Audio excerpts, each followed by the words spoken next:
Oops! Andito na naman si Uncle Tak. Eto na naman at duty ulit namin. Kaya nga kami ay nagsama-sama, nagbigis-bigis na parang walis upang sa ganon mas lalong bibilis yung aming trabaho. Kaya nga nung natapos na dito sa labas, ako ay pumasok na sa loob upang sa ganon mapunasan ko yung mga baso, plato at mga cutlery. At nang napunasan ko na lahat, isesend ko naman yun sa mga cabinet sa istasyon namin. At tapos, eto na, dumating na rin yung stop food namin. Eto nga pala yung chicken fillet, Japanese noodle at Italian spaghetti. Kumuha na nga pala kami dyan.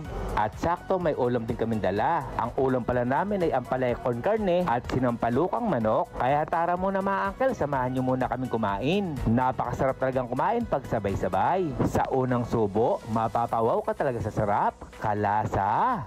At bago ang lahat, shout nga pala sa aking pinsan si Andrea Tako-Tako. Ingat ka palagi sa work mo sa Prism Super Club. At ngayon, balik na tayo sa masarap na aming kinakain. At yung kumpare Marvin ko ay nagpa-juice pa. Ang sabi ko ayoko, gusto ko lang ay tubig. Kaya yung juice na binigay sa akin, binigay ko lang sa aking ka-workmate. At sa mga kababayan ko rito, ganito rin ba kayo sa inyong trabaho na napakasaya at sabay-sabay kumain? At habang kumakain nga kami dyan, inaalok rin namin yung ibang lahi. Kaso mukhang nahihiya, kaya sabi salamat na lang daw. Kaya hanggang dito na lang. Ito yung Uncle Tax. Ingat!